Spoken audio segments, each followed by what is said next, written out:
Back to my channel friends, मैं पल्लवी स्वागत करती हूँ आप सबका अपने चैनल नर्सिंग किड्स में। तो फर्स्ट टाइम जब हम ट्यूशन ज्वाइन करते हैं या फिर फर्स्ट टाइम डेमो देने जाते हैं तो क्या क्वेश्चन पूछें, कौन सा ऐसा क्वेश्चन पूछें जिससे हमारा रिजेक्शन ना हो, जिससे हमको रिजेक्शन ना मिले, चाहे वो स्कूल हो या ट्यूशन हो या आप होम ट्यूशन देने जा रहे हैं। क्या करें? क्या होता है कि हम जाते तो हैं बहुत ही इंथुजियाज्म से, लेकिन होमवर्क करके नहीं जाते, जिस कारण से हमारा ट्यूशन जो है हाथ से निकल जाता है। लेकिन क्या करें, चाहे वो छोटे बच्चे हों, चाहे बड़े बच्चे हों, या फिर आप हायर सेकेंडरी को पढ़ा रहे हों, तो आप क्या करें ऐसा कि आपका ट्यूशन जो है 110% सिक्योर हो जाए और आप ट्यूशन ले लें। ठीक है, सबसे पहले तो ये है कि अगर आप कोई भी ट्यूशन ज्वाइन करने जा रहे हैं तो उसके पहले आपको मैं nursery play school to 5 standard 5 तक की अभी बात कर रही हूँ। बाद में हायर स्टैंडर्ड की हम लोग बात करेंगे। तो हम लोग क्या करें, तो सबसे पहले तो जो भी प्ले स्कूल प्ले ग्रुप के जो बच्चे होते हैं से लेकर के 5th तक के बच्चे, ओवरऑल सारे सब्जेक्ट्स को पढ़ाना होता है। एक दो पर्टिकुलर सब्जेक्ट्स नहीं होती हैं, ना पेरेंट्स रखते भी हैं वैसे ट्यूशन्स। तो उस समय में हम क्या करें, कैसे करें, कौन सा क्वेश्चन पूछें, कौन सा सब्जेक्ट पढ़ाएं, सबसे बड़ा क्वेश्चन और डाउट ये होता है। तो आपको क्या करना है, जैसे अगर मान लीजिए कि 7 सब्जेक्ट्स हैं या 6 सब्जेक्ट्स हैं, ठीक है, तो आपको अपने बेस्ट 3 सब्जेक्ट्स को चूज़ कर लेना है जिसमें आप बहुत अच्छे हैं, बहुत अच्छे से आप पढ़ा सकते हैं, आपको कोई डाउट नहीं है। नहीं तो अगर 3 सब्जेक्ट नहीं तो बेस्ट 1 भी आप चूज़ कर सकते हैं जिसमें आपको कोई प्रॉब्लम ना हो। तो अब क्योंकि डेमो है हमारा, तो हमें डेमो में बेस्ट देना है, क्योंकि उसी के एनालिसिस से हमारा ट्यूशन जो है वो कंफर्म होगा। और फर्स्ट टाइम में आप एक कहते हैं ना कि first impression is the last impression, तो आप जैसा अपना इंप्रेशन फर्स्ट टाइम देंगे वही पेरेंट्स के माइंड में लास्ट तक रहेगी। उसके बाद तो आपका वर्क आप जैसा पढ़ाएंगे उस पर डिपेंड करता है ट्यूशन। तो क्या करें, तो जैसे आप जा रहे हैं पढ़ाने के लिए, तो सबसे पहले बच्चों से ये पूछें कि हाँ, अगर बच्चा स्मार्ट होगा, बच्चा तेज होगा, तो आप पूछेंगे कि कौन सा सब्जेक्ट पढ़ना है आपको, तो वो खुद फट से बोलेगा, या फिर कौन सा टॉपिक पढ़ना है। ठीक है, आपने 3 बुक्स का जो है उसके पास ऑप्शन दे दिया कि आप चलो मैं साइंस पढ़ा देती हूँ, मैं साइंस पढ़ा देता हूँ, या फिर एसएसटी पढ़ा देता हूँ, या इंग्लिश पढ़ा देता हूँ, ऐसे करके। लेकिन हाँ, अगर आप इंग्लिश पढ़ाने जा रहे हैं तो आपको ग्रामर की बेसिक नॉलेज बिल्कुल भी होनी चाहिए और थोड़ी डीप में होनी चाहिए, तभी आप पढ़ाएं, अदरवाइज इंग्लिश को चूज़ ना करें। तो आपने ऑप्शंस दे दिए।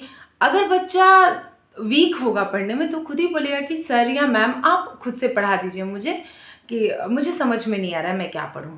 ठीक है, तो वेल एंड गुड, आपके लिए तो बहुत अच्छा है, जो आप चाहते थे वो मिल गया। लेकिन अगर बच्चा खुद से क्वेश्चन कर रहा है तो आपको थोड़ा सा होमवर्क करके जाना पड़ेगा जिस सब्जेक्ट को पढ़ाना है, या फिर आप थोड़ा ट्रिक यूज़ करके जो है उस क्वेश्चन को चेंज कर सकते हैं अपने अकॉर्डिंगली।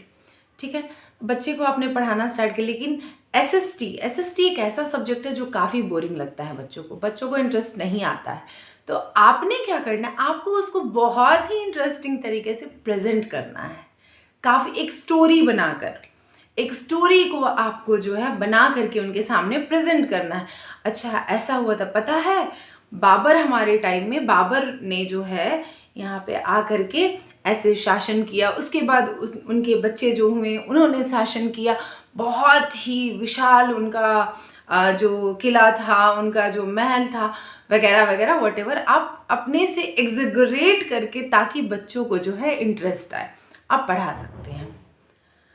साइंस में भी आप वैसे ही कर सकते हैं। लिविंग जो हमारे अराउंड में, सराउंडिंग्स में जो हमारे एग्जाम्पल्स हैं उनको दें, बहुत अच्छा लगेगा। अगर सराउंडिंग्स के एग्जाम्पल्स आप देते हैं बच्चों को तो वो ज़्यादा इंटरेस्टिंग लगेगा, वो ध्यान देंगे। उनके अगल बगल में ही आप बताएं, उनके घर के पास में उनसे रिलेटेड कुछ बताएं, तो वो इंटरेस्ट आएगा उनको।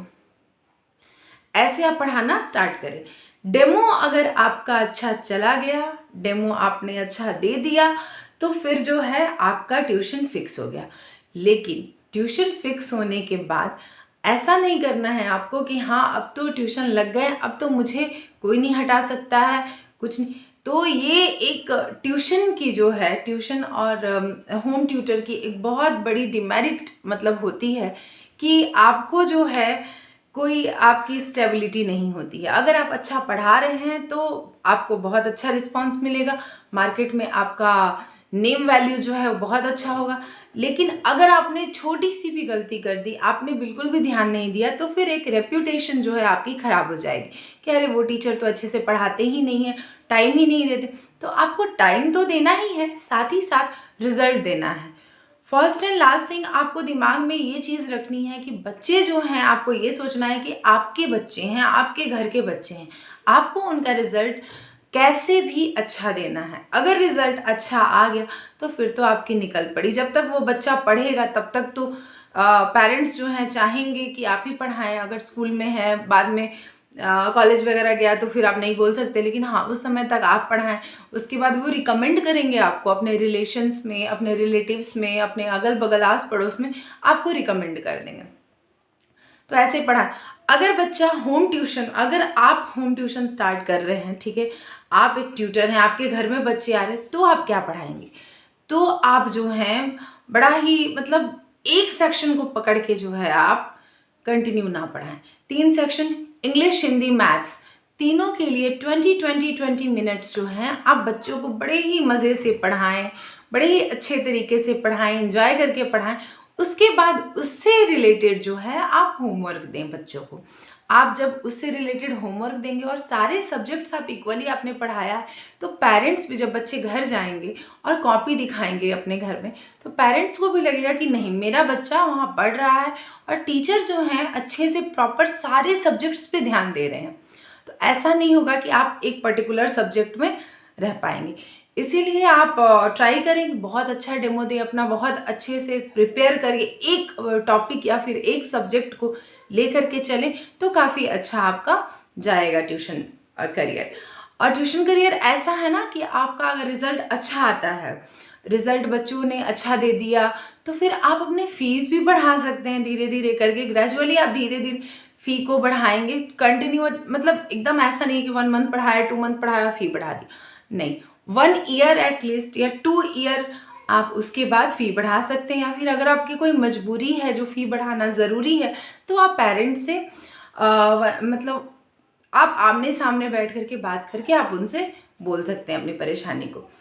और पेरेंट्स भी आपको एक बार सोचेंगे कि हाँ भाई अच्छा पढ़ाते हैं, तो एक बार हमको कोई दिक्कत नहीं है थोड़े से पैसे बढ़ाने में, अगर मेरे बच्चे अच्छे से पढ़ रहे हैं तो थोड़ा पॉजिटिव रहें। और ट्यूशन कैरियर को ऐसे ही मत जाने दें, ट्यूशन कैरियर को अच्छे से परस्यू करें आप और अच्छे से पढ़ाएं। और आराम से आप घर बैठे 20 से 30 हज़ार तो स्टार्टिंग में कमा लेंगे अगर आप सिंसियरली ट्यूशन पढ़ा रहे हैं तो। उसके बाद धीरे धीरे आपकी मार्केट वैल्यू बढ़ेगी तो फिर आप और ज़्यादा पैसे कमा सकते हैं। लेकिन फर्स्ट काम है आपको बच्चों को अच्छा एजुकेशन देना, एक क्वालिटी एजुकेशन देना जो आप अच्छे से करें। आई होप कि ये वीडियो आपके लिए हेल्पफुल रही होगी। वीडियो हेल्पफुल है तो प्लीज़ लाइक करें, शेयर करें, सब्सक्राइब करें चैनल को। और जो भी क्वेश्चंस हैं, जो भी आपके सजेशंस हैं, प्लीज़ कमेंट बॉक्स में जाके मुझे कमेंट करें।